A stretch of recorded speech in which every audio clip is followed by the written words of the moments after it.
For more than 3 decades, Texas Stadium was one of the most recognizable and admired football stadiums in the country. It was home to the Dallas Cowboys and hosted hundreds of other events, concerts, celebrations. So stay with us as we bring you the story of this iconic stadium from first design to its final curtain call.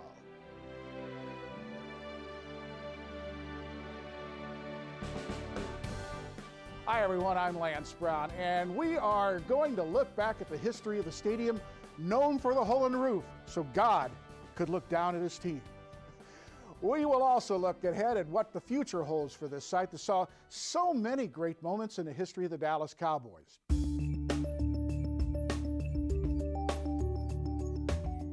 It was the vision of one man who combined with local leaders to bring the Cowboys to Irving in 1971. Cowboy owner Clint Murkison Jr. was looking for a new home for the Cowboys, who were playing at that time in the Cotton Bowl. Well, they were unable to work out an acceptable deal with the city of Dallas, so Murkison approached Irving about the possibility of building a stadium that would set the standard for all future facilities. Mr. Murkison had several conversations with the Dallas people, and he wanted to build a downtown stadium. And he kept repeatedly getting turned down. They insisted he ought to play in the Cotton Bowl. They all had this great love affair with the State Fair of Texas. So anyhow, the word was out that he'd like to visit with some of the area cities. Lynn Brown was mayor at the time, and for whatever reason, Lynn was reluctant to go meet with him. And I was mayor pro tem, so I was invited to go visit. And had a good meeting with him. He brought his model out there and said, "This is what I'd like to do." And after that meeting, well then, Bob Power decided to run for mayor against Lynn Brown. So when Bob got elected mayor, then he picked up the chalice and really went with it. Proud of what the people of Irving did. We set out a program, and it has all turned out exactly as we predicted that it would.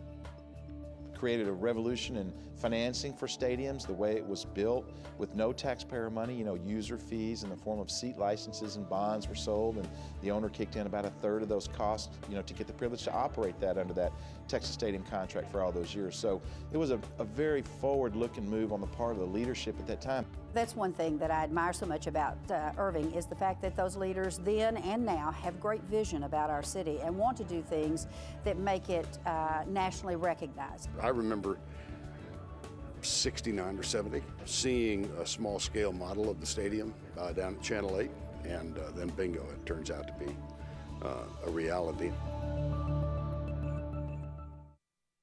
In the 37 seasons the Cowboys called Texas Stadium home, they won over 200 games and raised 5 Super Bowl banners. Fans were treated to the exploits of Hall of Fame players like Roger Staubach, Troy Aikman, and Michael Irvin.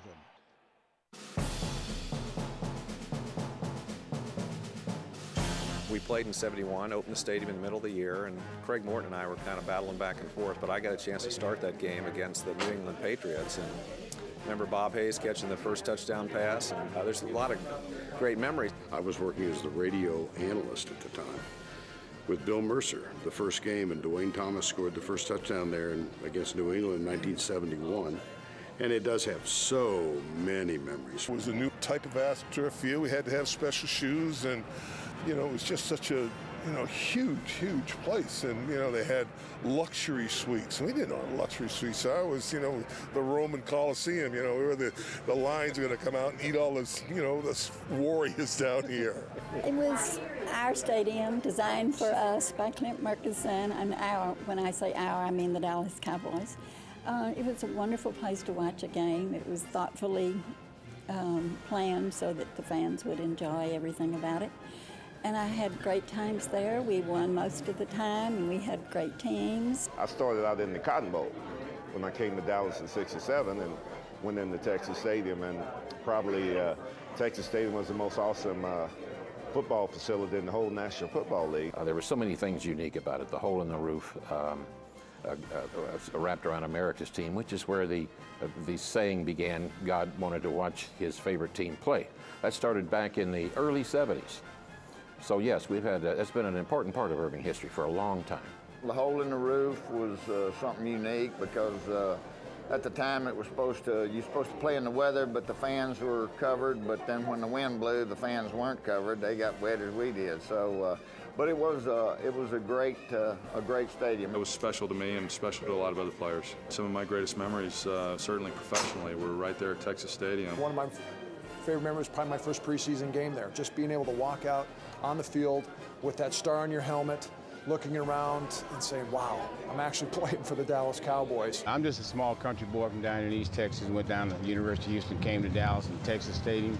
I mean, at that time, this is one of the greatest stadiums that, that they had built at that time.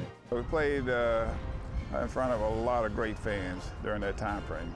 I was proud to be cheered in Texas Stadium, and I was booed a few times at Texas Stadium. I had a few real buttes, but overall we really had a great time in Texas Stadium, and that was the state of the art. It was 900,000 square feet, and man, it was something else. Just after sunrise, the crowd was ready for the stadium with a hole in the roof to take center stage one last time. I want to see the stadium go up. To see the big explosion. To see the stadium blow. I want to see something blow up. I've heard so much about blowing it up. I want to see it go down. I'm ready for it to happen. 12, 11, 10, 9,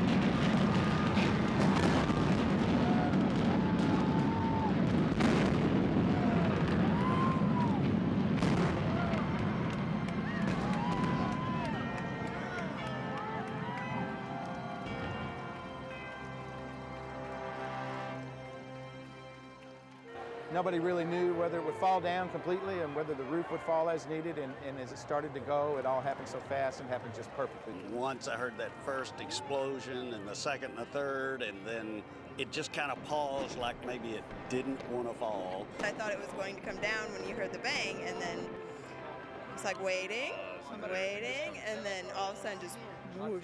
It's pretty cool.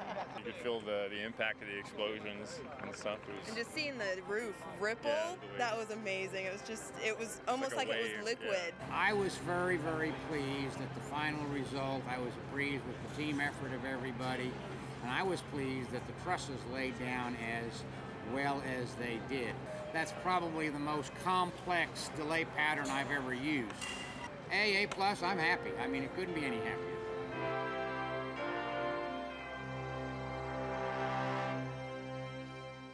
It was sad, you kind of welled up, when the fireworks started going, the music, you don't even want to look. Right now the dust is protecting us from what's there. It was very emotional. I had a big frog in my throat, and I know I had big tears, and it was emotional. Having grown up in Irving, spent lots of Thanksgiving days watching the Cowboys. There were a lot of tears streaming when that roof came in. When it opens when you're 10 years old, it's just part of your life, and you see it every day. I just live 2 miles from here, and it's such a big part of our family. And I got engaged in there and graduated from high school in there, played football a couple of times in there. It is just a part of our life that'll just be in our hearts and not in our eyes anymore, That's our memories. No one's ever going to take away. You'll miss it. I'm sure every time we go by 183, going to the airport or whatever, that used to be where, Texas Stadium used to be.